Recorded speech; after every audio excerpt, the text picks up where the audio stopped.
இயேசு கிறிஸ்துவின் நாமத்தில் உங்கள் யாவருக்கும் என் அன்பின் நல்வாழ்த்துக்கள். நேற்றைய தினத்திலே நம்ம சந்தித்து கொண்டு எழுப்புதல்ல மிக முக்கியமான காரியங்களை குறித்து தியானிச்சிருக்கிறோம்.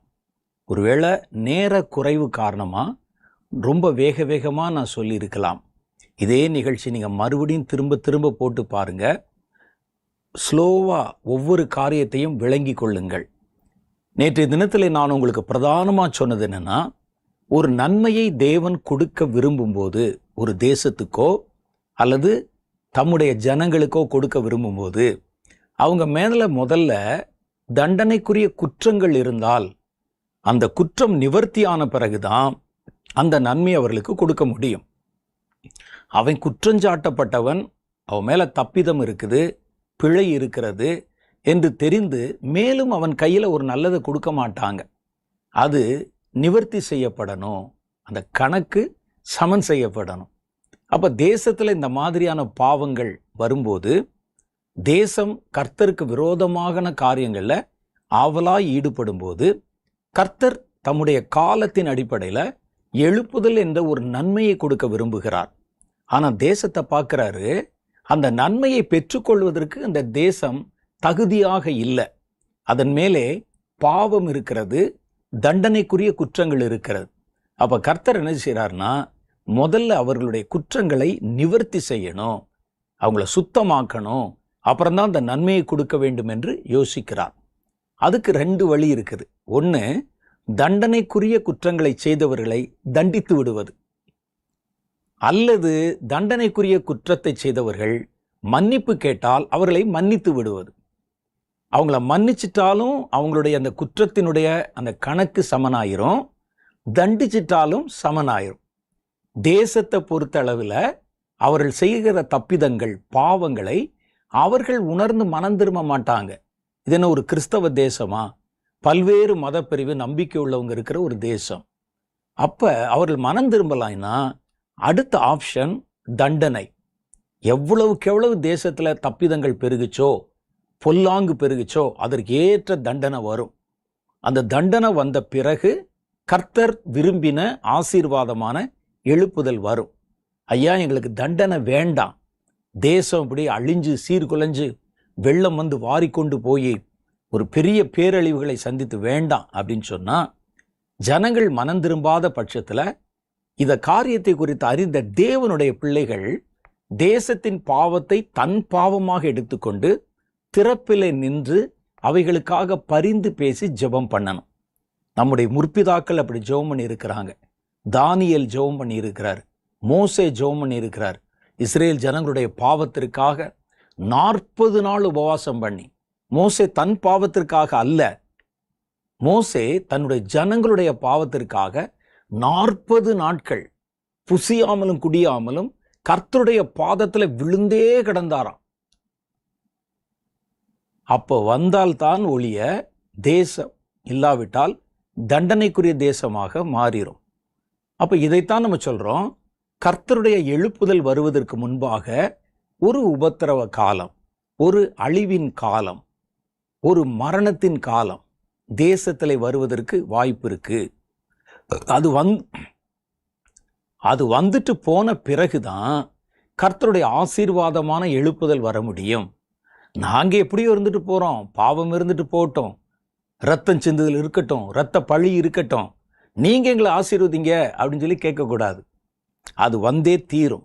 வரக்கூடாதுன்னா நீங்கள் உத்தரவாதம் எடுக்கணும். இதே காரியம்தான் சபைகளுக்கும்.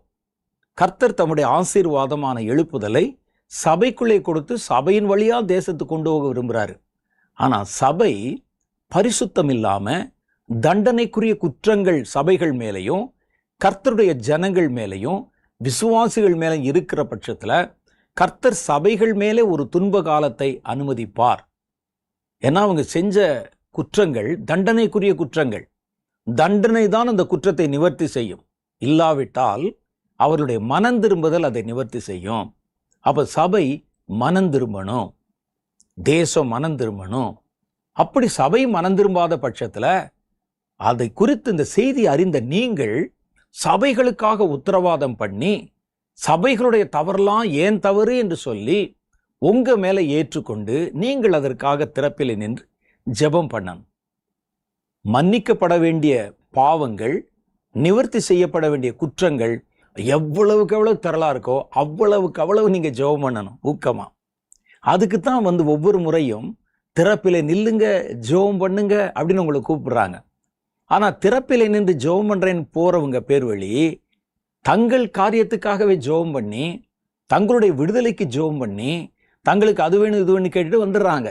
இந்த ஜெபம் இல்லை. கர்த்தர் எதிர்பார்க்கிற ஜெபம் இந்த பாவங்கள் குற்றங்களை நிவர்த்தி செய்கிற ஜெபம். அதுக்கு பேர் தான் திறப்பு. திறப்பு வரைக்கும் போயிடுவோம், திறப்பில ஏறிடுவோம். ஆனால் என்ன ஜெபம் பண்ணுகிறோம் என்பது முக்கியம்.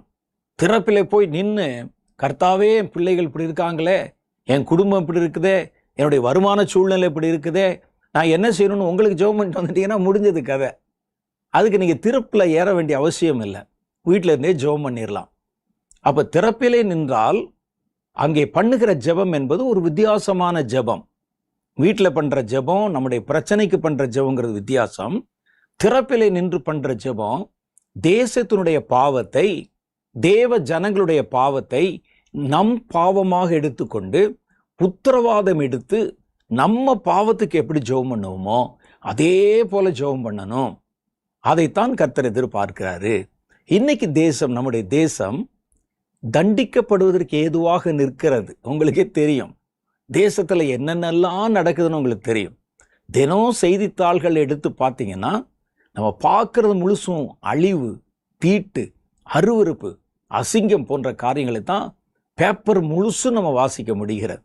பல இடங்களில் குற்றமில்லாத ரத்தம் சிந்தப்படுகிறதையும், ரத்தம் வீதியில் தெருக்களில் விழுகிறதையும் நம்மால் பார்க்க முடியுது. வேதம் சொல்லுது, தேசத்தின் மேல் கர்த்தருடைய கோபமும் தண்டனையும் எப்போ வரும்? ஒன்று, மனுஷருடைய அக்கிரமங்கள் பெருகும்போது. இரண்டாவது, மனுஷருடைய நினைவுகள் பொல்லாதவைகளாய் மாறும்போது. பாருங்க, ஆதியாகம புஸ்தகம் 6வது அதிகாரத்துல உலகம் முழுவதையுமே கர்த்தர் அழிக்க போறார். அதுக்கு அவர் என்ன காரணம் சொல்றாரு பாருங்களேன். மனுஷனுடைய அக்கிரமம் பூமியிலே பெருகினது என்றும் அவன் இருதயத்தின் நினைவுகள் தோற்றமெல்லாம் பொல்லாதது என்றும் கர்த்தர் கண்டு இந்த பூமியிலே மனுஷனை உண்டாக்கினதற்கு கர்த்தர் மனஸ்தாபப்பட்டு அது அவருடைய இருதயத்திற்கு விஷனமாயிருந்தது. எப்பவும் ஒரு காரியத்தை தெரிஞ்சுக்குங்க, கர்த்தருடைய இருதயத்துல விஷனம், விஷனம்னா ஒரு ஆதங்கம். அந்த விஷனம் வந்துருச்சுன்னா அடுத்த அழிவு வந்துடும். ஒரு குடும்பத்தை குறித்து கர்த்தருடைய விஷனம் வந்துருச்சுன்னா அந்த குடும்பம் அழிஞ்சு போயிடும். ஒரு மனுஷனை குறித்து கர்த்தருடைய விஷனம் வந்துச்சுன்னா அந்த மனுஷன் அழிஞ்சு போயிடுவான். ஒரு சபையை குறித்து கர்த்தருடைய விஷனம், அந்த கோபம் வந்துருச்சுன்னா சபை அழிஞ்சு போயிடும். விஷனம் ஆரம்பம், அழிவு அதனுடைய விளைவு. பாருங்க, அந்த விஷனம் வந்த உடனே கர்த்தர் பூமி முழுவதிலும் பெரிய வெள்ளப்பெருக்கை கொண்டு வந்து ஜனங்களை அழிந்து போக பண்ணினார். தேசத்துல அழிவை உண்டாக்க வேண்டுமானால் அக்கிரமம் அதிகமா பெருகணும், மனுஷனுடைய நினைவுகள் பொல்லாததாய் மாறணும். இப்போ உள்ள காலங்களை பற்றி உங்களுக்கு சொல்ல வேண்டிய அவசியம் இல்லை. எடுத்துக்காட்டுகள், இது என்னென்ன நடக்குது இதெல்லாம் சொல்ல வேண்டிய அவசியம் இல்லை, உங்களுக்கே தெரியும். அப்போ இப்போ நம்ம தேசம் ஒரு அழிவுக்கு பாத்திரமா நிற்குது. ஒன்று, நீங்கள் திறப்பில் நிற்கிறது மூலம் அதை தவிர்த்து விடலாம், அல்லது கர்த்தருடைய தண்டனை வருவதை பார்த்து கொண்டிருந்து தண்டனைக்கு பிறகு வருகிற நன்மையை நம்ம பெறலாம். சபைக்கும் அதே காரணம்தான். கர்த்தருடைய விசனம் ஒரு சபையின் மேலேயோ ஒரு தேசத்தின் மேலேயோ எப்போ வரும், எதனால வருது அப்படின்னு பார்த்தீங்கன்னா, ஏசாயா 59வது அதிகாரம் 14, 15 ஆகிய வசனங்களில் கர்த்தர் ஒரு காரியத்தை நமக்கு விளக்கி சொல்லுகிறார். 13 சொல்லுது பாருங்க, கர்த்தருக்கு விரோதமாய் துரோகம் பண்ணி பொய் பேசி. முதல் காரியம் துரோகம் பண்றது, ரெண்டாவது பொய். இப்பெல்லாம் தேசங்கள்ல நடக்கிற காரியங்கள் ஆச்சரியமா இருக்குது. யார் யார் பொய் பேசக்கூடாது எல்லாரும் பேசுறாங்க. ஆட்சியாளர்கள் பொய் பேசுகிறார்கள், நீதிமன்றங்கள் பொய் பேசுகின்றன. உலகம் முழுசுமே அப்படித்தான். நீதி பொய்யா திரித்து சொல்லப்படுகிறது. மனிதர்கள் பொய் பேசுறாங்க. அவனவன் தன் உடன் சகோதரிடத்திலே பொய்யானதை பேசி சற்பனையானவைகளை அவர் பிணைக்கிறார்கள் என்று வசனம் சொல்லுது. கற்பனையான காரியங்களை கொண்டு வந்து பொய், எதை சொன்னாலும் பொய். தேசத்தில் அதை செய்வேன்னா பொய், தேசத்தில் ஒரு திட்டத்தை கொண்டு வர பொய், தேசத்தாருடைய நன்மைக்கு பாடுவது பொய், வாயை திறந்தாலே பொய். இந்த பொய் அதிகமாய் ஆளுகை செய்கிறவர்களும் ஜனங்களும் அதிகாரத்தில் இருக்கிறவங்களும் நீதியை சரி கட்டுறவங்களும் பேசும்போது அது கர்த்தருடைய மனதிற்கு விஷனத்தை கொண்டு வருகிறது. ஏதோ ஒரு வீட்டுக்குள்ள போய் பேசிட்டாங்க, ஒரு தெருவில் போய் பேசிட்டான், அது இல்லை. இவர்கள் பாருங்கள், ஆளுமையில் இருக்கிறவங்க, அதிகாரத்தை கையில் வச்சிருக்கிறவங்க பேசுறலாம் பொய். வேதம் சொல்லுது, அவர்கள் கர்த்தருக்கு விரோதமாய் துரோகம் பண்ணி பொய் பேசி எங்கள் தேவனை விட்டு பின்வாங்கினோம், கொடுமையாகவும் கலகமாகவும் பேசினோம், கள்ள வார்த்தைகளை கர்ப்பந்தரித்து இருதயத்திலிருந்து பிறக்க பண்ணினோம், நியாயம் பின்னிட்டு அகன்றது. பார்த்தீங்களா, நியாயம் எங்க கிடைக்கும் நம்ம எதிர்பார்க்கிறோமோ அங்கே நமக்கு நியாயம் கிடைப்பதில்லை. ஒருத்தன் கொண்டு போய் பிராது பண்ணான்னா, நான் பாதிக்கப்பட்டிருக்கேன்னு சொன்னா வழக்கு அப்படியே அவன் மேல திரும்பிடுதே. கொலை செய்தவன், அந்த தீமையை செய்தவன், அவன் விடுதலையாகி சுதந்திர பறவையா வெளியே வந்துடுறானே. ஒரு சின்ன வயது ஒரு 8 வயது குழந்தையை கொண்டு போய் அவளை பல நாட்கள் ஒரு கோயிலுக்கு பின்னால வச்சு அவமானப்படுத்தி கடைசியில் சாகடித்து கொலை செய்து, தேசமே அந்த காரியத்தை பற்றி மனம் கொதித்து போயிருந்த நேரத்தில் அந்த தவறை செய்தவர்களுக்கு பக்கபலமாக குறிப்பிட்ட கட்சிகள் கொடிபிடித்து அவர்கள் குற்றமற்றவர்கள் விடுதலை செய்யும் சொல்லி கைது செய்யப்பட்டு உள்ள போனவங்க குற்றம் ருசிப்பிக்கப்படவில்லை என்று சொல்லி விடுதலையாகி வெளியே வந்துட்டான். அந்த குழந்தை செத்தது. நம்ம சொல்றோம், நம்ம இந்த நேரத்தில் சரிப்படுத்திட்டோம். ஆனா கர்த்தருடைய கோபாக்கினை தேசத்தை எப்படி விடும்? சிந்தப்பட்ட அந்த இரத்தத்துக்கு யாரு பதில் சொல்லுவது? அது கர்த்தருடைய மனதிற்கு விஷனத்தை கொண்டு வருகிறது. பேசுறது பாருங்களேன், பின்வாங்கினோம், கொடுமையாகவும் கலகமாகவும் பேசினோம். நாங்க பேசினாலே கலகம் வந்துடும். 2 ஜாதிகளுக்கு நடுவில் சிண்டு மூண்டிந்து விடுவோம், அல்லது மதத்தின் பேரால கலவரத்தை தூண்டுவோம். அதை என்னமோ நியாயப்படுத்தி பேசுவோம், நியாய மாதிரி பேசுவோம்.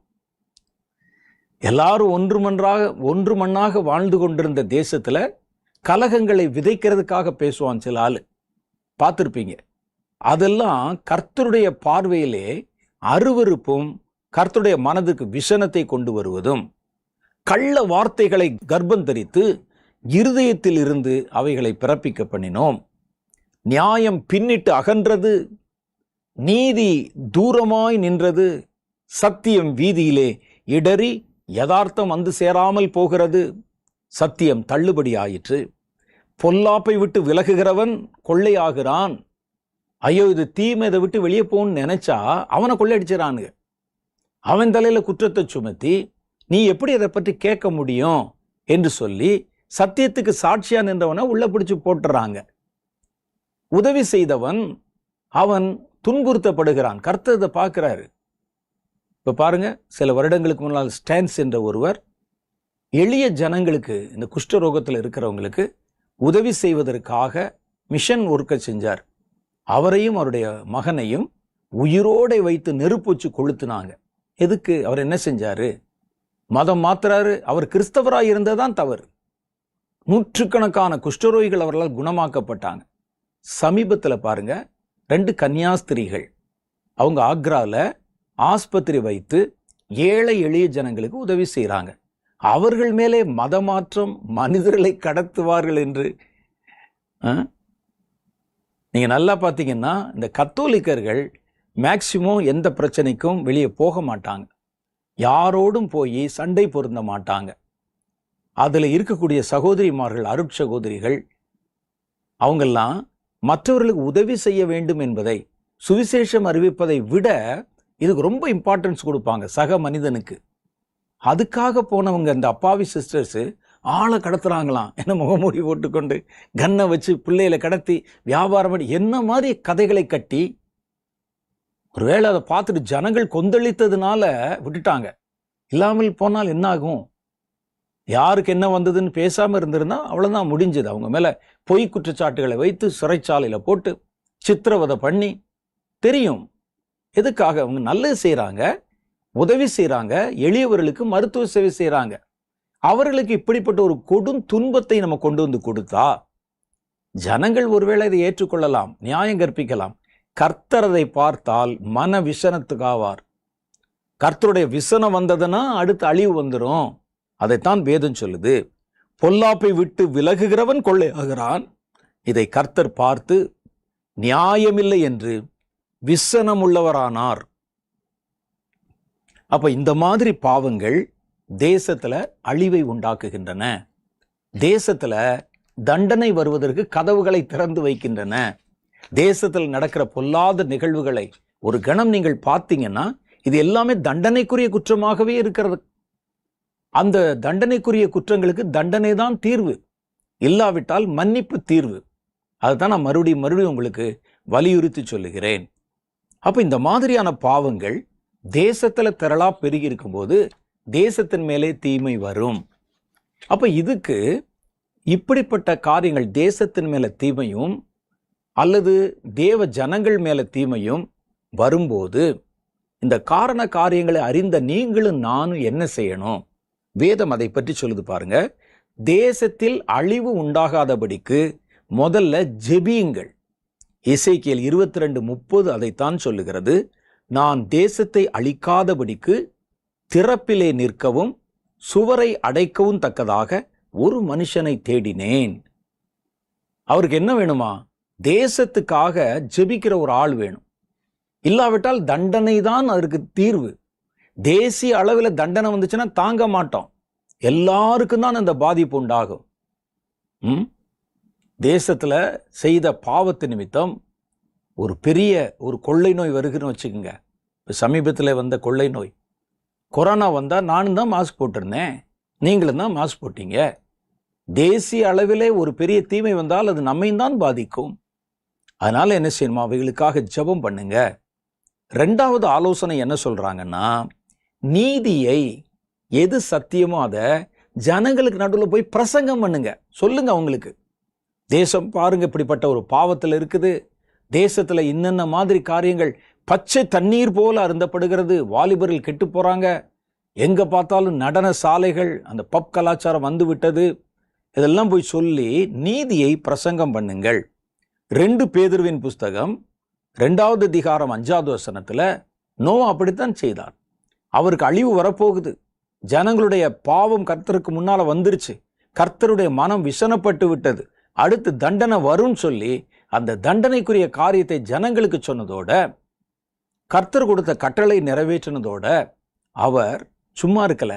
ஜனங்கள் நடுவுல போய் நீங்க அழிய போறீங்க, அது காரணம் நீதிக்கு நீங்கள் திரும்புங்கள் என்று சொல்லி நீதியை பிரசங்கித்தார். 2 பேதுருவின் புஸ்தகம் 2வது அதிகாரம் 5வது வசனம், பூர்வ உலகத்தையும் தப்ப விடாமல் நீதியை பிரசங்கித்தவனாகிய நோவா அப்படின்னு போட்டிருக்கு. அப்ப நீதியை அவர்களுக்கு பிரசங்கம் பண்ணுங்க. 3வது, இந்த காரணங்கள் நிமித்தம் வரப்போகிற தேவ தண்டனையை சொல்லி ஜனங்களை எச்சரிக்கை. இந்த எச்சரிக்கை செய்யறது நீங்க தேசத்துல செய்யறதுக்கு முன்னால சபைகளையாவது செய்யுங்க. சபை நடத்துற போதகர்கள் எச்சரியுங்கள். சபையாருடைய பாவத்துக்கு சப்பக்கட்டு கட்டாதீங்க. அவர்கள் ஒரு காரியத்தை சொன்னால் அதுக்கு முட்டு கொடுக்காதீங்க. அது பலவீனம் சொல்லாதீங்க. உள்ளதை உள்ளதென்றும் இல்லதை இல்லதென்றும் சொல்லுங்கள். நீங்களும் அவங்களோட கூட சேர்ந்து விலை போயிடாதீங்க. அப்ப நம்ம என்ன செய்யணுமா? வரும் கோபத்தை சொல்லி ஜனங்களை எச்சரிக்கை செய்யுங்கள். நம்ம சபை போறது, கர்த்தருடைய ஜனங்கள் போற போக்கு சரியில்லை. பாருங்க, கண்ட காரியங்களை செய்து கொண்டு வருகிறீர்கள். நிறைய கள்ள தீர்க்கதரிசிகள் பெருகிட்டாங்க, கள்ள உபதேசகர்கள் பெருகிட்டாங்க, கள்ள சபைகள் பெருகிவிட்டன. ஒரு கொண்டாட்ட கிறிஸ்தவம் உள்ளே வந்து விட்டது. ஜெபிக்கிறவன் இல்லை, தேசத்தை குறித்து பாரப்படுகிறவன் இல்லை, ஆடம்பர பிரியர்களாய் மாறிட்டாங்க. இதெல்லாம் இனி ஒரு பெரிய உபத்திரவத்துக்குள்ளே தேவனுடைய ஜனங்களையும் தேவனுடைய சபைகளையும் கொண்டு போய்விடும் என்றதை சொல்லுங்க. சத்தியத்தை சொன்னால் சத்ருவா தான் மாறணும். உங்களை எதிர்க்கத்தான் செய்வாங்க. என்னை அவர் வந்தா எப்ப பார்த்தாலும் இதை செய்யாத அதை செய்யாதன்னு பேசிட்டே இருப்பாரு அப்படின்னு சொல்லி உங்களை அவர்கள் புறம்பாக்குவார்கள். ஆக்கட்டும், வேதம் சொல்லுது, அதை சொல்லி எச்சரிக்கை செய்யுங்கள். யோவான் அப்படித்தான். யோவானை யாரும் ஏற்றுக்கொள்ளல. யோவானுக்கு இருப்பதற்கு ஒரு சின்ன இடம் கூட கிடையாது. அவர் அவாந்தர வெளிகளிலே தங்கி யோர்தான் ஆற்றங்கரையிலே சஞ்சரித்து காட்டு தேனையும் வெட்டுக்கிளிகளையும் புசித்தார். எங்க படுத்தாரு, எங்க தூங்கினார் தெரியல. ஆனால் அவர் நீதியை பிரசங்கம் பண்ணினார். வரும் கோபத்தை சொல்லி அந்த கோபத்துக்கு தப்ப வகை தேடுங்கள் என்று ஜனங்களை பார்த்து எச்சரித்தார். அப்ப இந்த மாதிரி செய்யுங்க. அடுத்து இனி வரக்கூடிய நாள்ல எழுப்புதல் வர்றதுக்கு முன்னால ஒரு உபத்திரவ காலம் வரும், தேசத்திலையும் தேவ ஜனங்கள் நடுவிலையும். ஏன்னா எழுப்புதல் இந்த 2 இடத்துக்கு தான் வரப்போகுது. முதல்ல தேவ ஜனங்களுக்குள்ள வரும், அவர்களுக்குள்ளே இருந்து தேசத்துக்குள்ள வரும். அப்ப கர்த்தர் இந்த 2 இடத்தையும் சரிப்படுத்த விரும்புகிறார். அதை முதல்ல அவர்களுக்கு சொல்லி இந்த காரியங்களிலிருந்து, தேவனுடைய தண்டனையிலிருந்து தப்பித்து கொள்ளக்கூடிய வழியை அவர்களுக்கு கற்பியுங்கள். இப்ப நான் சொல்லி கொடுத்தனே, சொன்னனே, அவர்கள் மேல் வருகிற கோபாக்கினிலிருந்து தப்பணும்னா ஒன்று தண்டிக்கப்படணும் அல்லது மன்னிக்கப்படணும். மன்னிக்கப்படணும்னா இவன் மனம் திரும்பணும். மனம் திரும்பிட்டீங்கன்னா அந்த தண்டனையிலிருந்து நீங்க தப்பிச்சிடலாம். அதை அவர்களுக்கு தப்பும் வழியை கற்றுக் கொடுங்கள். அவங்க என்ன செய்யணும்னு சொல்லி கொடுங்க. யோவான் பேசுற பேச்சை கேட்டுட்டு ஜனங்கள் வந்து அவர்கிட்ட கேட்குறாங்க, ஐயா நீங்க சொல்ற பார்த்தா பயமா இருக்குதே, மரத்தின் வேரண்டையிலே இப்பொழுதே கோடாரியானது வைக்கப்பட்டிருக்கிறது அப்படின்னு சொல்றீங்களே, நாங்க என்ன செய்யணும் ஐயான்னு கேட்குறாங்க. லூக்கா சுவிசேஷம் 3வது அதிகாரம் சொல்லுது பாருங்க, அதுல 10வது வசனம். அப்பொழுது ஜனங்கள் அவனை நோக்கி, யோவானை நோக்கி, அப்படியானால் நாங்கள் என்ன செய்ய வேண்டும் என்று கேட்டார்கள். அவர்களுக்கு அவன் பிரதியுத்தரமாக, 2 அங்கிகளை உடையவன் இல்லாதவனுக்கு கொடுக்க கடவன், ஆகாரத்தை உடையவனும் அப்படியே செய்ய கடவன் என்றான். ஆயக்காரரும் ஞானஸ்நானம் பெற வந்து அவனை நோக்கி, போதகரே நாங்க என்ன செய்ய வேண்டும் என்று கேட்டார்கள். ஆயக்காரங்கன்னா இந்த டாக்ஸ் போடுறவங்க, அவர்கள் கவர்மெண்ட் அதிகாரிகள் வந்து கேட்டாங்க. அதற்கு அவன், உங்களுக்கு கட்டளையிட்டிருக்கிறதுக்கு அதிகமாய் ஒன்றும் வாங்காதிருங்கள். உங்களுக்கு கட்டளையிட்டிருக்கிற சம்பளம், அதை தவிர வேற ஒன்றும் வாங்காதிருங்க, லஞ்சம் கிஞ்சம்.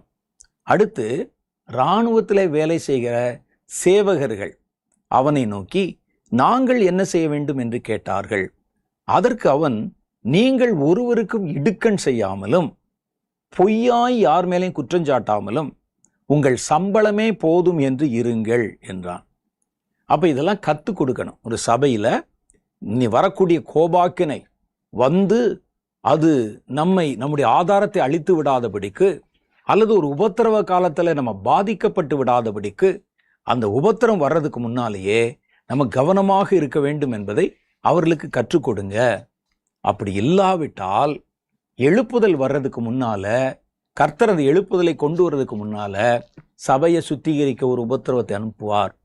தேசத்தை சுத்திகரிக்க ஒரு பெரிய அளவிலே உண்டான டிசாஸ்டர்ஸ் என்று சொல்லக்கூடிய பேரழிவுகளை கொண்டு வருவார்.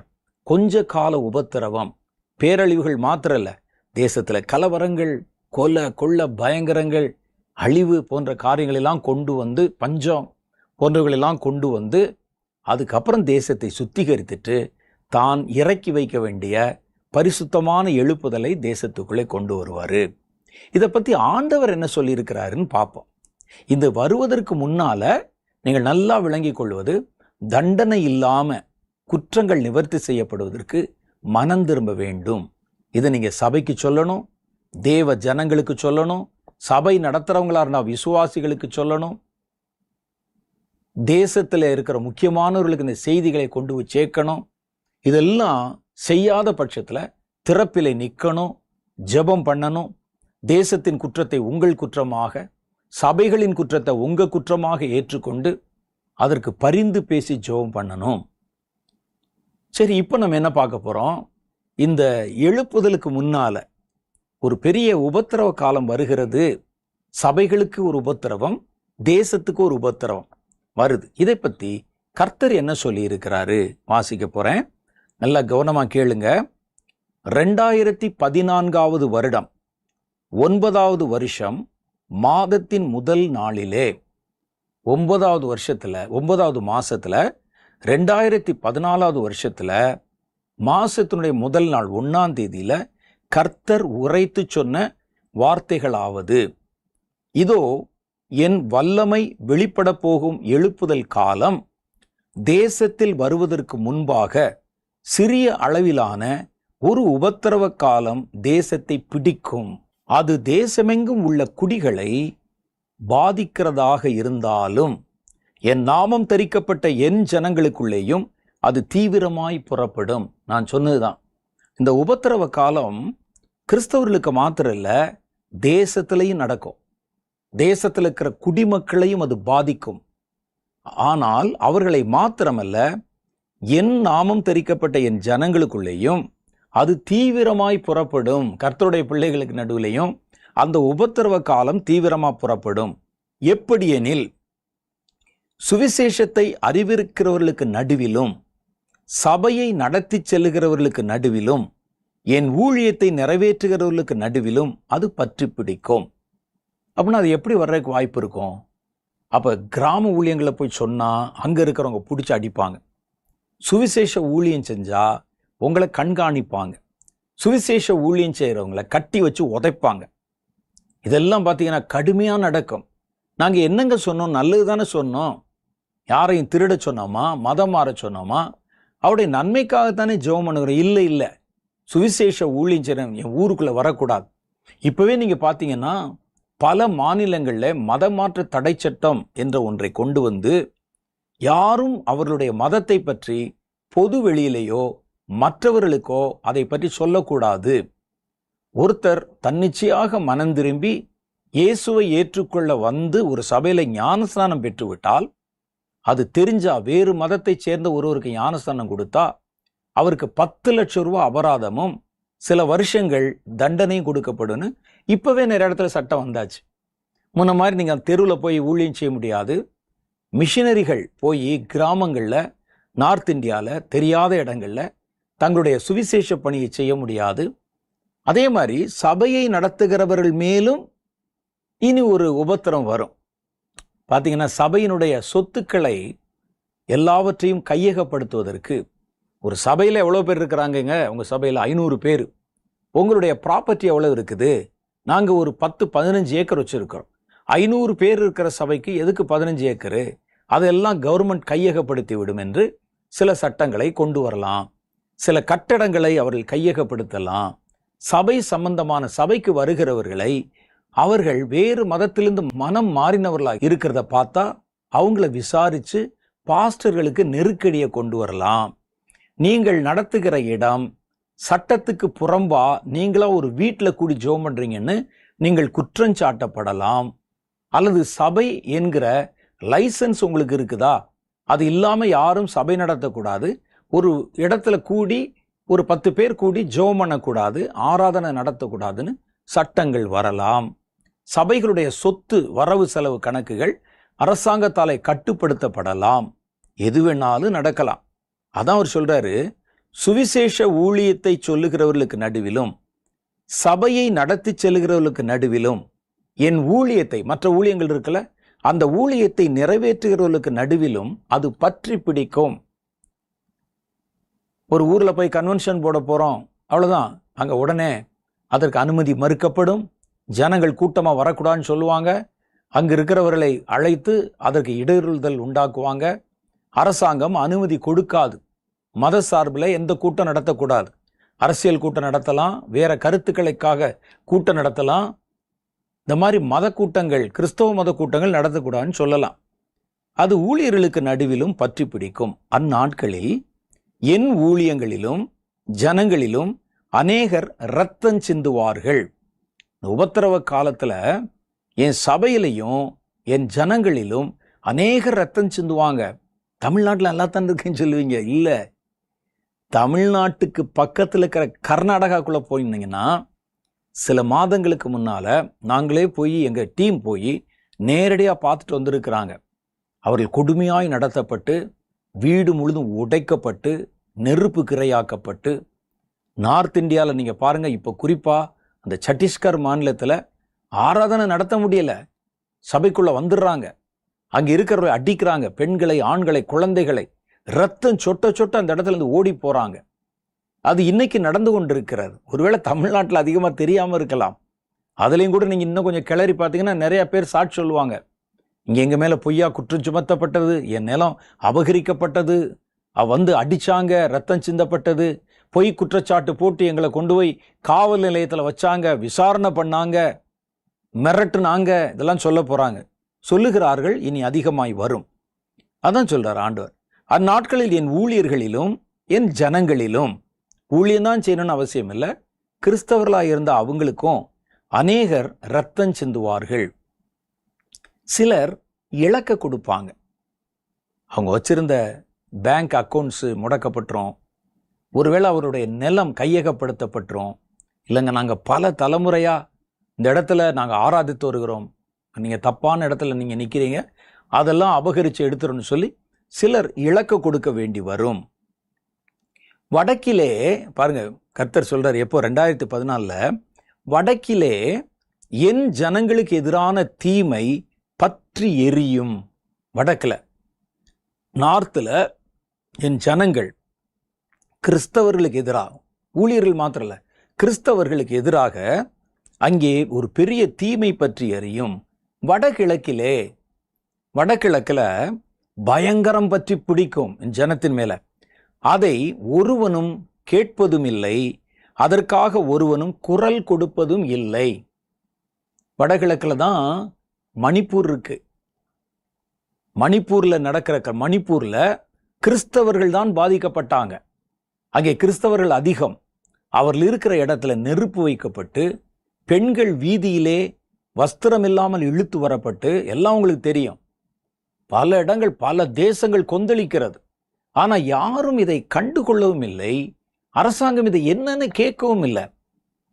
இது அப்படியே, அந்த வார்த்தை அப்படியே இருக்குது. 2014 கர்த்தர் பேசினது.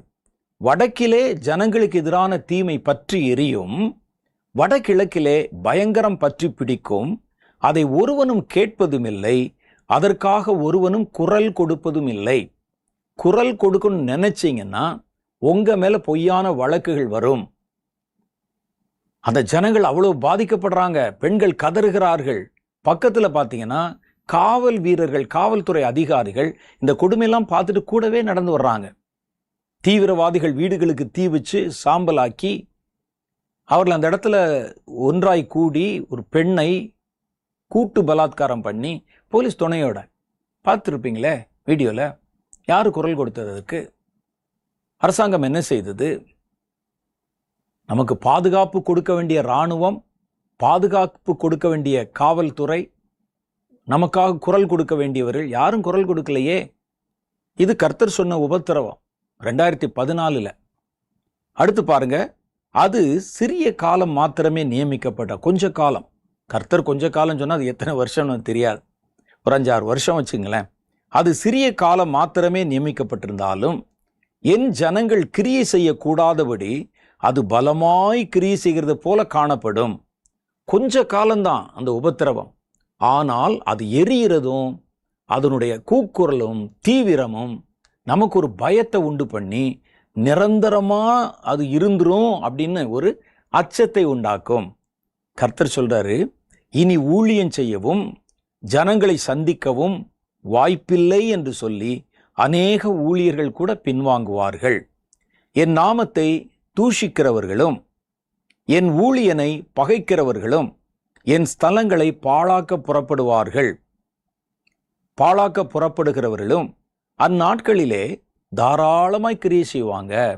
கர்த்தருடைய பிள்ளைகள் அடிக்கிறவன், அவனை யாரும் விசாரிக்க மாட்டாங்க. சபைக்கு தீ வைக்கிறவன் அவன் சுதந்திரமாக சுற்றி கொண்டிருப்பான். அதை நம்ம பார்க்கும்போது அவர்களை தடை செய்யக்கூடாதபடிக்கு அவர்களுக்கு அவங்க பலம் புரிந்தினாலும் சுற்றி வருவாங்க.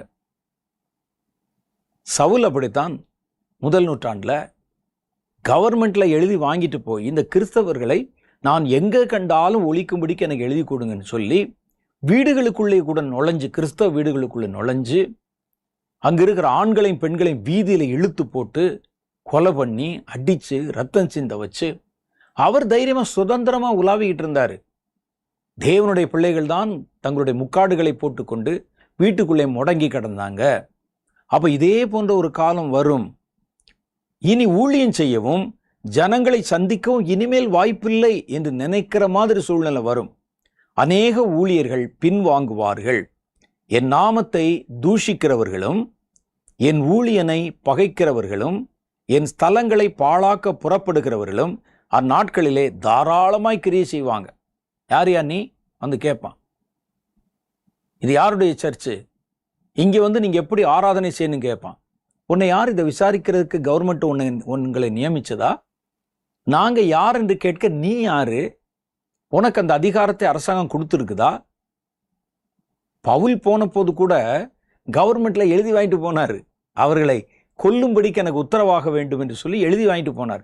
இவன் திடீர்னு ஒரு 10 பேர் கட்டையை தூக்கிட்டு வர்றான். யாரு நீ யாரு நீ யாருன்னு கேட்குறான். நீ யாரு முதல்ல சொல்லு.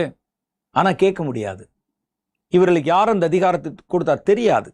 அவர்கள் தாராளமாய் சுற்றி வருவார்கள். அவர்களை தடை செய்யக்கூடாததை போல் இருக்கும். அவர்களுடைய பெலன் மிகுதி போல தோன்றும்.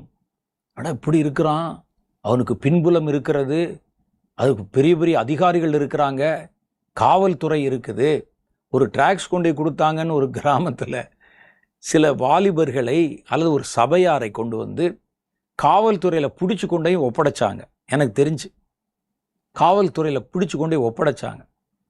ஒப்படைத்து இவர்கள் எங்கள் ஊருக்குள்ளே வந்து டிராக்ஸ் கொடுக்குறாங்க சபையார் அப்படின்னு சொல்லி உங்கள் மேலே குற்றம் சுமத்தப்பட்டது. டிராக்ஸ் கொடுப்பது என்ன, வெடிகுண்டு வைக்கிற மாதிரி குற்றமாது? ஒரு டிராக்ஸ் கொடுத்தா எங்களிடத்தில் இருக்கிற ஒரு கருத்தை நாங்கள் சொல்கிறோம். உங்ககிட்ட கருத்து இருந்தால் நீங்கள் டிராக்ஸ் அடித்து கொடுங்க. கேட்க முடியாது. அவர்கள் மேலே கொண்டு வந்து உங்க இப்படி பண்ணாங்க இப்படி பண்ணாங்க, மதம் மாற்றுறாங்க அப்படின்னு சொல்லி ஒரு பேப்பரை கொடுத்து ஒருவனை மதம் மாற்ற முடியுமா? அப்படின்னா நீங்கள் பேப்பரை கொடுத்து மதம் மாற்றலாமே. கேட்க முடியாது. உடனே இந்த காவல்துறை இந்த கிறிஸ்தவர்கள் மேலே, இந்த சபையார் மேலே வழக்கு பதிவு செய்தது. பொது அமைதிக்கு பங்கம் விளைவித்தார்கள். அதில் முக்கியமானவங்களை பிடிச்சி ராத்திரி ஸ்டேஷனில் உட்கார வச்சுட்டாங்க. அப்போ எங்களுக்கு தெரிந்த லாயர்ஸ் அங்கே போய் அவர்களோட பேசி பிணை கொடுத்து அவங்கள வெளியே கொண்டு வந்தாங்க. இவங்களை அடிச்சு எழுதிட்டு போனாங்களே, ரத்த விளற காயமா, அவங்கள விட்டுட்டாங்க. அவர்களை அடிக்க நீ யாருன்னு கேட்க முடியாது. ஏன்னா கர்த்தர் அப்படி சொல்லி இருக்கிறார் நமக்கு. அவருடைய பெலன் மிகுதி போல தோன்றும். உங்களுக்கு எதிராக உபத்திரவங்கள் எழும்பி வந்தாலும் நீங்கள் கிரியை செய்யக்கூடாதபடி அவைகள் சட்டங்கள் ஆக்கப்பட்டாலும் ஆள்கிறவர்களும் அதிகாரத்தில் இருப்பவர்களும் அதற்கு ஆதரவாக எழும்பி உங்களை ஒடுக்க ஆலோசித்தாலும் நீங்கள் பயப்படாமல் இருங்கள். எல்லாம் நீங்க கவனிக்கணும். என்ன இப்படி நம்ம பக்கம் நீதி இருக்கு, நியாயம் இருக்கு, சத்தியம் இருக்கு, ஆனா நமக்கு யாரும் கேட்க மாட்டேன். பயப்படாதீங்க. உங்களுக்கு எதிராக உபத்திரவங்கள் எழும்பி வந்தாலும் நீங்கள் கிரியை செய்ய முடியாத, டாக்ஸ் கொடுக்காம, ஊழியம் செய்ய முடியாம, சபை நடத்த முடியாம, அவைகளை ஒருவேளை சட்டமாக்கினா கூட ஆள்கிறவர்களும் அதிகாரத்தில் இருப்பவர்களும் அதற்கு ஆதரவாக எழும்பி உங்களை ஒடுக்குவதற்கு, இந்த கிறிஸ்தவங்களை ஒடுக்கிறதுக்கு என்னடா செய்யலான்னு ஆலோசித்தாலும் நீங்கள் பயப்படாமல் இருங்கள். எப்படி ஆண்டவரை பயப்படாமல் இருக்க முடியும்? ஏன் அப்படி சொல்லுகிறீர்? அவர் சொல்றார், காரணம் அந்நாட்கள் சீக்கிரமே அணைந்து போம், அது தணிந்து போம். பார்த்தீங்களா? இது வருவது உங்களை அழிக்கிறதுக்கு இல்லை, நம்மை சுத்திகரிப்பதற்கும், நம்ம மேல இருக்கிற தண்டனை இருக்கு பாருங்க, தண்டனைக்குரிய குற்றங்கள், அந்த குற்றங்களுக்கான தண்டனையாகவும் தான் இது அனுமதிக்கப்படுகிறது. ஆனா அது உங்களை அழிச்சிடாது. இது தண்டனை தான், அழிக்கிற தண்டனை அல்ல. அப்ப இந்த தண்டனை வரும், ஆனால் அது குறைஞ்சு போயிடும், சீக்கிரமே தணிஞ்சு போயிடும். அதுக்கு ஆயுசு ரொம்ப கம்மி என்று கர்த்தர் சொல்றார். ஆனால் அப்படி வரும் பொழுது நீங்க மனம் பதறி எதுவும் செஞ்சிடாதீங்க. அது வந்த வேகத்துல போயிடும். ஐயா இது வர்றது கூட எங்களுக்கு ரொம்ப இதா தெரியுதுன்னு சொன்னா, அது வர்றதுக்கு முன்னால மனம் திரும்பிடுங்க, அவ்வளவுதான், வேற வழி இல்லை. மனம் திரும்பி நாமே நம்முடைய பாவத்தை அறிக்கை செய்தால் வேறொரு தண்டனை நமக்கு இல்லை அப்படின்னு வேதம் சொல்லுது. நாமளே அறிக்கை செய்து, ஆண்டவரே எங்க சபையில நாங்க இப்படி நடந்தது உண்மைதான், ஊழியர்கள் அப்படி நாங்கள் இருந்தது உண்மைதான், விசுவாசிகளுக்கு துரோகம் செய்தது உண்மைதான், பணத்துக்கு விலை போனது உண்மைதான், பாவத்திற்கு இடம் கொடுத்தது உண்மைதான் என்று நம்ம கர்த்தரிடத்திலே மன்றாடி நம்முடைய பாவத்திற்கான தண்டனையை நிவர்த்தி செய்து கொண்டால் இது வராது. அப்படி வந்தா கூட நீங்கள் பயப்படாதிருங்கள் என்று கர்த்தர் சொல்லுகிறார். உங்களுக்கு எதிராக உபத்திரவங்கள் வந்தாலும் நீங்கள் கிரியை செய்யக்கூடாதபடி அவைகள் சட்டங்கள் ஆக்கப்பட்டா கூட அது கொஞ்ச நாள் தான் இருக்கும். நான் உங்களிடத்தில், அடுத்து பாருங்க, ஆண்டவர் சொல்லார் பாருங்க, நீங்கள் பயப்படாமல் இருங்கள், காரணம் அந்நாட்கள் சீக்கிரமே தணிந்து போம். சீக்கிரம்னா என்ன அளவு ஆண்டவரே? 1 வருஷமா 2 வருஷமா? அடுத்து சொல்றாரு, ஆனாலும் நான் உங்களிடத்தில் எதிர்பார்க்கும் விளைவுகளை அது உங்களுக்குள் ஏற்படுத்துகிற வரைக்கும் அது உங்களுடனே போராடும். அந்த காலம் குறுகினதாகிறதும் நீண்ட காலமா இருக்கிறது உங்க கையில இருக்குது. கர்த்தர் என்ன எதிர்பார்க்கிறாரோ சபைக்குள்ள அல்லது தேவனுடைய ஜனங்களுக்குள்ள, அது வருகிற வரைக்கும் இது உங்களோட போராடும். இந்த உபத்திரவ காலம் 1 வருஷமா 2 வருஷமா, நீங்க 1 மாசத்துல மனம் திரும்பினா கூட இது போயிடும். 1 வருஷத்துல சபை மனம் திரும்பினால் கூட இது போயிடும். அவர் சொல்றாரு, இதுக்கு கால நிர்ணயம் என்றால் உங்களுக்குள்ள, கர்த்தருடைய பிள்ளைகளுக்குள்ளேயும் ஊழியர்களுக்குள்ளேயும் சபைகளுக்குள்ளேயும் நான் எதிர்பார்க்கிற விளைவுகளை உண்டு பண்ணுகிற வரைக்கும் இந்த உபத்திரவ காலம் உங்களோட போராடும். ஜெபிக்கிறவன் அதனுடைய தீவிரத்தை குறைக்கவும் அந்த நாட்களின் எண்ணிக்கையை குறைக்கவும் அதிகாரம் பெற்றிருக்கிறான். இந்த நாட்களை குறைக்கிறதுக்கும் இந்த நாட்களுடைய தீவிரத்தை தீவிரமாக கொண்டாந்து ஊர் தீ வச்சுட்டு போற அந்த தீவிரத்தை குறைப்பதற்கும் யார் அதிகாரம் பெற்றிருக்கா தெரியுமா? ஜெபம் பண்ற நீங்க. அதனால்தான் இந்த நிகழ்ச்சியில ஜெபம் பண்ணுகிறவர்களை எதற்கு ஜெபம் பண்ணணும் என்பதை உங்களிடத்திலே கொடுத்து உங்களை ஜெபம் பண்ண வைக்கிறோம். எனக்கு ஜெபம் பண்ண தெரியாம இல்லை, மோகன் அண்ணனுக்கு ஜெபம் பண்ண தெரியாம இல்லை, நீங்க ஜெபம் பண்ணணும், நம்ம எல்லாம் ஜெபம் பண்ணணும். ஜெபிக்கிறவனுடைய கையில தான் இந்த நாட்களை கூட்டவும் குறைப்பதற்குமான அதிகாரம் இருக்கிறதுன்னு கர்த்தர் சொல்றாரு. ஜெபிக்கிறவன் அதன் தீவிரத்தை குறைக்கவும் அந்த நாட்களின் எண்ணிக்கையை குறைக்கவும் அதிகாரம் பெற்றிருக்கிறான். அவன் நதியளவாய் அழுது தன்னுடைய தேசத்துக்காக புலம்புவானாக. நதியளவா அழுது, உங்களுக்கு வீட்டில் ஒரு பிரச்சனை எப்படி அழுவீங்களோ அது மாதிரி அழுது தேசத்துக்காக புலம்புங்க. நான் எதிர்பார்க்கிறது உங்களிடத்தில் விளையும் போதோ இது மாறிப்போம். நான் உங்ககிட்ட என்ன எதிர்பார்த்தேன்? நீதி, சத்தியம், எனக்கு செய்கிற ஊழியம், என் மேல் பாராட்டுகிற வல்லமை, கள்ள காரியங்களிலிருந்து விடுதலை, பூர்வத்துக்கு திரும்பணும், வார்த்தைக்கு வசனத்துக்கு திரும்பணும், இதெல்லாம் வந்துருச்சுன்னா இதெல்லாம் ஒரு நிமிஷத்துல மாறிப்போம். அதுவரை உங்கள் ஸ்தலங்களுக்குள்ளே அது வரைக்கும் நீங்க மாறி இந்த நிலைமை முடிகிற வரைக்கும் உங்க ஸ்தலங்களுக்குள்ளே பொல்லாதவர்கள் அத்துமீறி நுழைவார்கள். சில ஸ்தலங்களில் ரத்தம் சிந்தப்படும். சபைக்குள்ளேயே ரத்தம் விழுகும், அடிப்பானுங்க, ரத்தம் சிந்தப்படும்.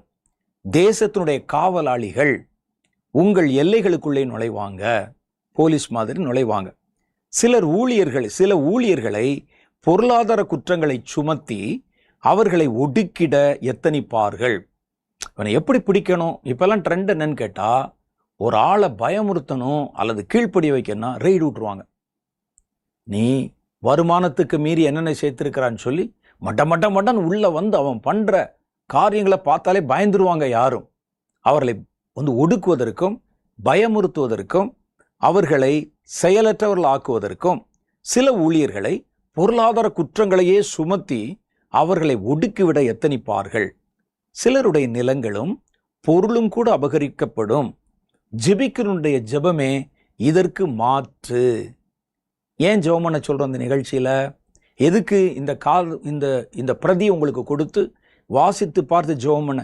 ஜெபம் ஒண்ணுதான் அதுக்கு மாத்து. நீங்க ஒன்றும் செய்ய முடியாது. வேற நாங்க கோர்ட்ல கேஸ் ஃபைல் பண்றோம், எங்களை அடிக்கிறார்கள், உதைக்கிறார்கள், ஸ்டே வாங்குறோம். ஸ்டே வாங்கிட்டு அவன் உள்ள வர மாட்டானா? அடிக்க மாட்டானா? நின்று போயிருமா? அதெல்லாம் நிற்காது. ஜெபிக்கிறோடைய ஜெபம்தான் இதற்கு மாற்று என்று கர்த்தர் சொல்லுகிறார். இவைகள் தோன்ற காணும்போது, இந்த பயங்கரங்கள் தேசத்திலே தோன்ற காணும்போது நீ பயப்படாமல் இருந்து உன் ஜெபத்தை அஸ்திரமாக தொடுக்க கவனப்படு.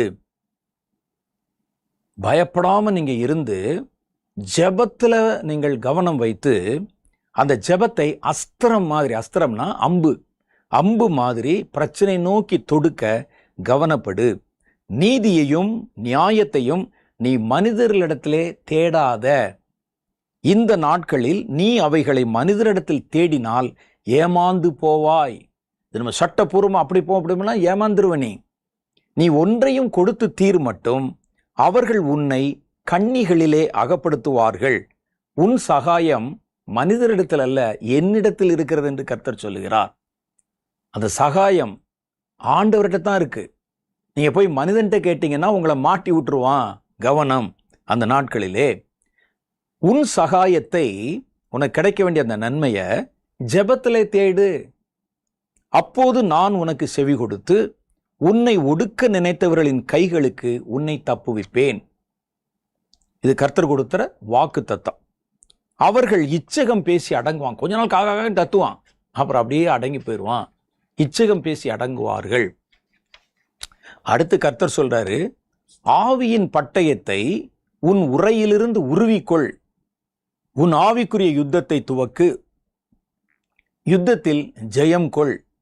இனி வரப்போகும் எழுப்புதல் காலத்தில் நீங்கள் சந்திக்க போகிற யுத்தங்களுக்கு இது உங்களை பயிற்றுவிக்கும். இந்த காலத்திலே நீங்க யுத்தத்தை செய்யணும். யுத்தம்னா கத்தியை தூக்கி சண்டை போடுறது இல்ல, ஆவிக்குரிய போராட்டம். இந்த பின்புலத்தில் இருந்து இவர்களை இயக்குகிற பொல்லாத சத்துருவின் ஆவிகளுக்கு எதிராக நீங்கள் போராடுகிற போராட்டம். இது நீங்க செய்யும்போது எழுப்புதல் காலத்துல இது மாதிரி போராட்டங்கள் வரும். அதற்கு இது ஒரு பயிற்சியாக, ஒரு ட்ரைனிங்காக உங்களுக்கு இருக்கும் அப்படின்னு கர்த்தர் சொல்றான். நீ உன் யுத்தத்தை துவக்குகையில் உன்னால் எதிர்க்கக்கூடாது என்று நீ நினைத்திருந்த காரியங்கள் எல்லாம் சுலபமாய் தள்ளப்பட்டு விழுகிறதை பார்ப்பாய்.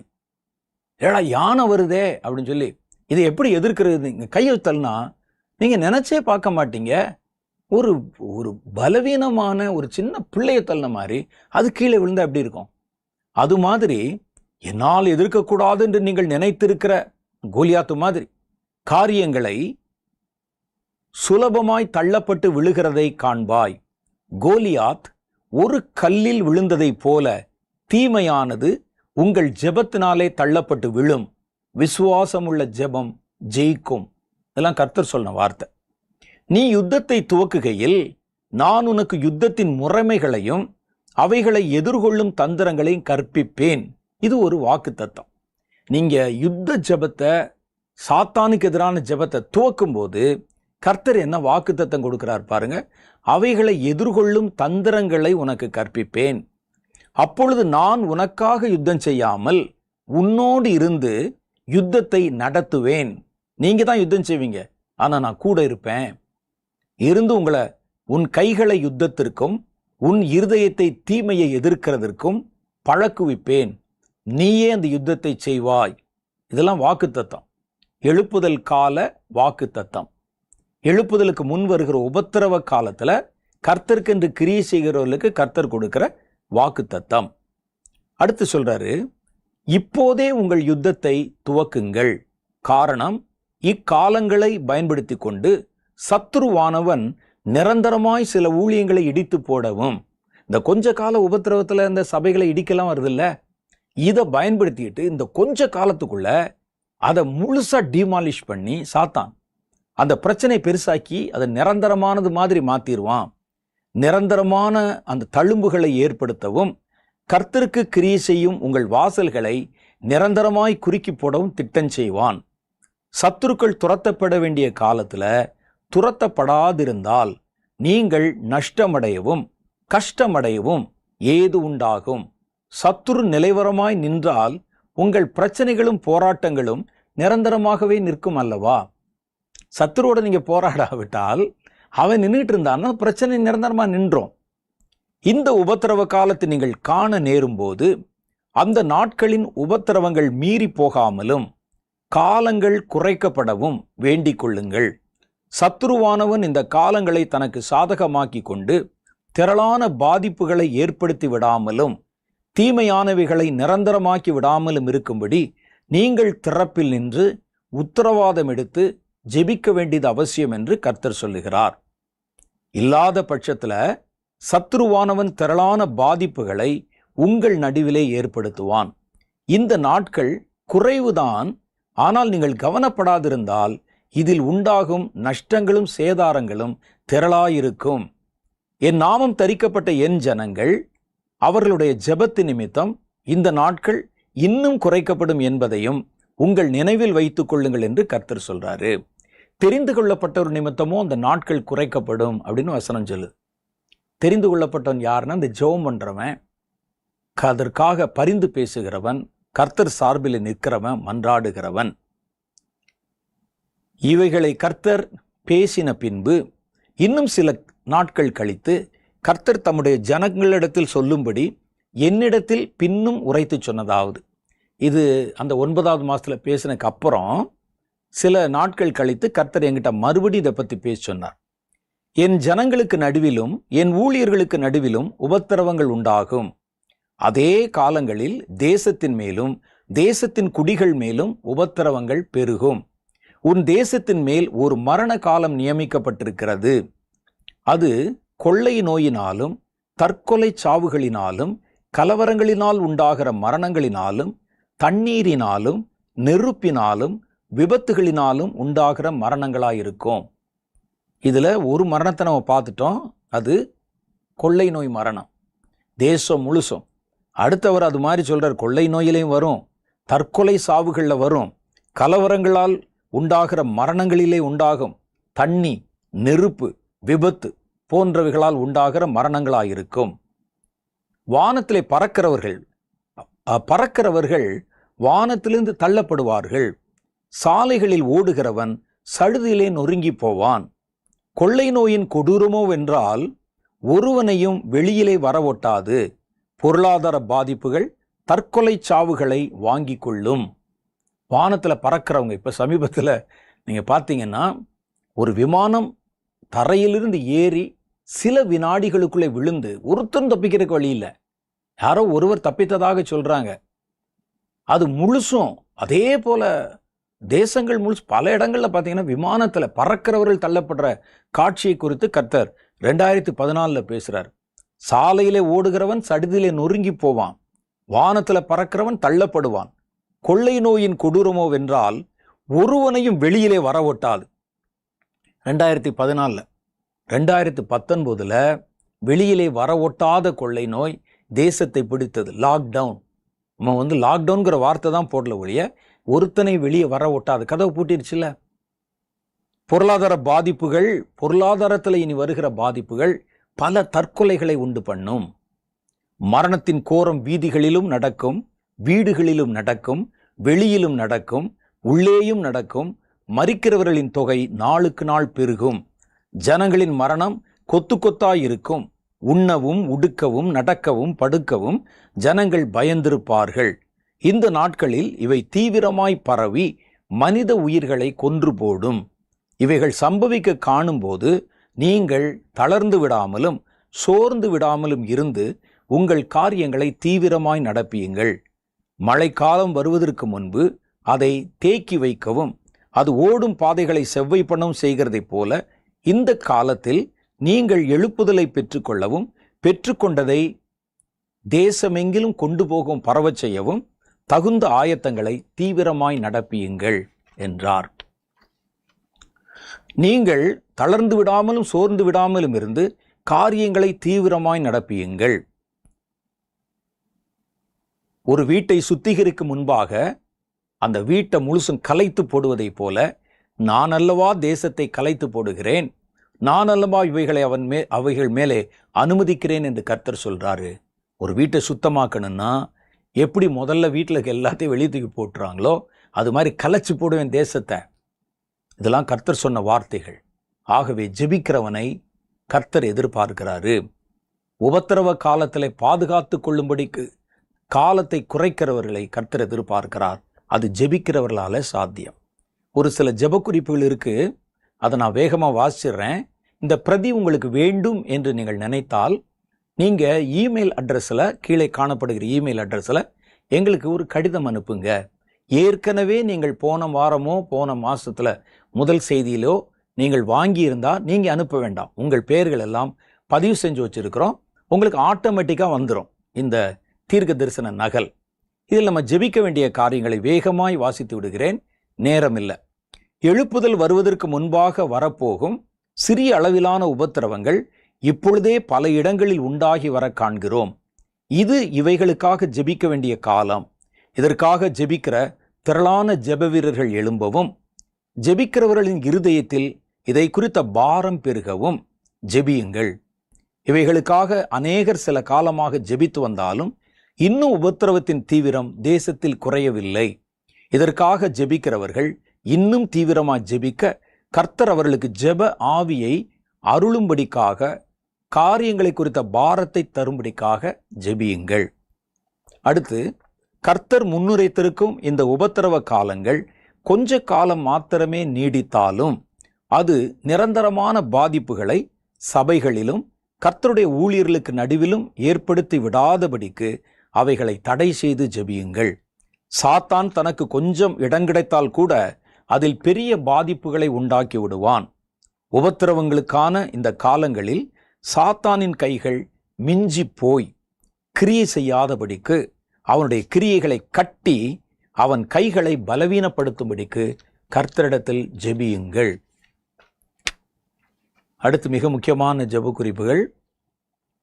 கர்த்தர் வட இந்திய மாநிலங்களை குறிவைத்து ஜெபிக்க காண்பித்திருக்கிறார். இந்த தீர்க்க தரிசனம் உரைக்கப்பட்ட காலத்துக்கு பிறகு வடகிழக்கு மாநிலமான மணிப்பூர்ல கிறிஸ்தவர்களுக்கு எதிரான தாக்குதல் நடைபெற்றது. கர்த்தர் உரைத்தது போலவே ஒருவரும் அதை கண்டுகொள்ளவில்லை. ஆயினும் இப்படிப்பட்ட சம்பவங்கள் வட மாநிலங்களில் குறைந்த பாடாகவும் இல்லை. சத்தீஸ்கரில் சமீபத்தில் நடந்த பல்வேறு விதமான தாக்குதல் சம்பவங்கள் அதை நமக்கு உறுதிப்படுத்துகின்றன. ஆகவே வட மாநிலங்களையும் குறிவைத்து ஜெபியுங்கள். உங்கள் பகுதிகளில் உள்ள எல்லா உண்மையான சபைகள், ஊழியங்கள், ஊழியர்கள் இவைகள் எல்லாம் கண்டறிந்து அவைகளுடைய பெயர்களை குறிப்பிட்டு அவைகளுக்காக, அவைகளின் பாதுகாப்புகளுக்காக ஜெபியுங்க. உபத்திரவ காலம் வரும் பொழுது, இந்த உபத்திரவம் மேற்கொண்டு வரும்போது நம்ம பகுதியில் இருக்க எந்த சபையும், நமக்கு தெரிந்த எந்த ஊழியக்காரருடைய ஊழியமும் பாதிக்கக்கூடாதபடிக்கு நீங்கள் போய் கண்டுபிடிச்சு, நம்ம ஊரில் எத்தனை சர்ச் இருக்கு கண்டுபிடிச்சு அதுக்காக நீங்கள் ஜெபம் பண்ணுங்க. உங்கள் சபையையும், நீங்கள் எந்த சபைக்கு போகிறீங்களோ அந்த சபையும் கர்த்தர் பாதுகாக்கும்படிக்கு ஜெபியுங்கள். உங்கள் பகுதியில் இருக்கும் ஜெபக்குழுக்கள், விசுவாச குடும்பங்கள் இவற்றினுடைய பாதுகாப்பை கவனத்தில் வைத்து ஜெபியுங்கள். சபைகளுக்கு எதிராகவும் தேவ ஜனங்களுக்கு எதிராகவும் செயல்படும் அமைப்புகள் உங்கள் பகுதியில் இருந்தால் அவைகளுடைய பெயர்களை சொல்லி ஜெபியுங்கள். இன்னும் நிறைய ஜெப குறிப்புகள் இருக்கிறது. இதெல்லாம் நீங்கள் பெற்றுக்கொண்டு தொடர்ந்து இவைகளுக்காக ஜெபம் பண்ணுங்க. எழுப்புதல் வருவதற்கு முன்னால உபத்திரவ நாட்கள் வருவது தவிர்க்க முடியாதது. ஆனால் அதை வேகத்தை குறைக்க முடியும். அந்த எழுப்புதல், அந்த உபத்திரவ காலத்தினுடைய நாட்களுடைய எண்ணிக்கையை குறைக்க முடியும். அது ஜெபிக்கிறால் மாத்திரமே சாத்தியம். ஒரு சின்ன ஜெபம் பண்ணிடலாமா? கர்த்தருடைய சமூகத்தில் எல்லாம் முழங்கால் படியிடுங்க அல்லது கண்களை மூடிக்கொள்ளுங்க. நாம் எல்லாம் சேர்ந்து நம்ம ஜெபம் பண்ண போறோம். கர்த்தரும் இரட்சகருமாகிய எங்கள் ஆண்டவரே, தேவனே, எழுப்புதலுக்கு முன்பாக வரும் உபத்திரவங்களை குறித்து 2014 வருஷத்துல நீர் எங்களுக்கு எச்சரித்து சொன்ன காரியங்கள் இன்றைக்கு வரைக்கும் நீடித்து நடந்து கொண்டிருக்கிறத பார்க்கிறோம். ஆண்டவரே, இந்த உபத்திரவத்தின் நாட்கள் சீக்கிரம் முடிவுக்கு வரணும். இரத்தம் சிந்துதல் சீக்கிரம் முடிவுக்கு வரணும். எழுப்புதல் வருவதற்கு முன்பாக இந்த நாட்கள் குறைக்கப்படணும். நீர் எங்களிடத்தில் எதிர்பார்க்கிற காரியங்கள் எங்களுக்குள் விளைகிற வரைக்கும் இந்த உபத்திரவ காலம் நீடித்திருக்கும் என்று சொன்னீரே. ஏறத்தாழ 10 வருஷம் ஆயிடுச்சு ஆண்டவரே. 10 வருஷமா நீர் எதிர்பார்த்த காரியங்கள் சபைகளுக்குள்ளேயும் ஊழியங்களுக்குள்ளேயும் எனக்குள்ளேயும் எங்களுக்குள்ளேயும் இன்னும் உருவாகவில்லை என்று நாங்கள் அறிந்து மெய்யான மனஸ்தாபத்தோடு மன்றாடுகிறோம் ஆண்டவரே. அது எங்களுக்குள்ளே வந்துவிட்டால் இந்த தீமைகள் நின்றுவிடும். இன்னைக்கு இரத்தம் சிந்துகளுடைய இரத்தத்துக்கு நான் காரணம் ஆண்டவரே. இந்த வார்த்தைகளை கேட்கிற இவர்கள் காரணம், நாங்கள் காரணம் ஆண்டவரே. நாங்கள் எங்களுக்குள்ளே விளைய வேண்டிய காரியம் ஆண்டவரை ஏற்ற சமூகத்திலே வந்திருந்ததுன்னா இத்தனை இரத்தம் சிந்தப்பட்டிருக்காது. மணிப்பூர்ல இந்த பயங்கரம் நடந்திருக்காது. சபைகள் நொறுக்கப்பட்டிருக்காது. ஜனங்கள் சிதறப்பட்டு போகாமல் இருந்திருப்பாங்க. ஆண்டவராகிய தேவனே, எங்கள் குற்றங்களை மன்னியும். தேசத்துக்காக பரிந்து பேசுகிறோம். இனிமேலாவது ஆண்டவரே, இந்த காரியங்களை மனதில் வைத்து நீர் பேசின வார்த்தைகளை தியானித்து எங்களுடைய குழுக்களிலும் தனி ஜெபத்திலும் சபைகளிலும் உத்தரவாதம் எடுத்து ஜெபிக்க எங்களுக்கு உதவி செய்தருளும். எழுப்புதலுக்கு முன்பாக வருகிற உபத்திரவம் ஆண்டவரே யார் மேலும் பலிதமாகாதபடிக்கு நாங்கள் திறப்பிலே நின்று தடை கட்டி ஜெபிக்கிறோம் ஆண்டவரே. ஜெபத்தை கேட்கிற தேவனே, எங்கள் இணைந்த மன்றாட்டுகளை கவனியும். எங்கள் ஜெபங்களுக்கு பதில் கொடும் ஆண்டவரே, பதில் கொடும். சீக்கிரமே இவைகள் எல்லாம் முடிந்து போய் கர்த்தர் எதிர்பார்க்கிற எழுப்புதல் தேசத்துல வரணும். அதற்கு முன்பு கர்த்தர் எதிர்பார்க்கிற மாற்றம் எங்களுக்குள்ளே வர உதவி செய்திருளும். இயேசுவின் மூலம் எங்கள் ஜெபங்களை ஏற்றுக்கொள்ளும் எங்கள் பிதாவே, ஆமென். கர்த்தர் இந்த நாளில் நம்மோடு பேசினார். எழுப்புதல் சம்பந்தமான தீர்க்க தரிசனங்களில் இது ரொம்ப முக்கியமானது. இதை நீங்கள் வாங்கி வாசித்து பாருங்கள், விட்டு விட்டா படித்து பாருங்கள். உங்கள் குழுக்களிலும் தனி ஜெபத்திலும் ஜெபம் பண்ணுங்கள். அடுத்த முறை நாம் சந்திக்கும் போது வேறொரு கர்த்தர் பேசின தீர்க்க தரிசனத்தோட உங்களை சந்திக்கிறேன். அதுவரை கர்த்தர் உங்களை ஆசீர்வதித்து காப்பாராக. ஆமென்.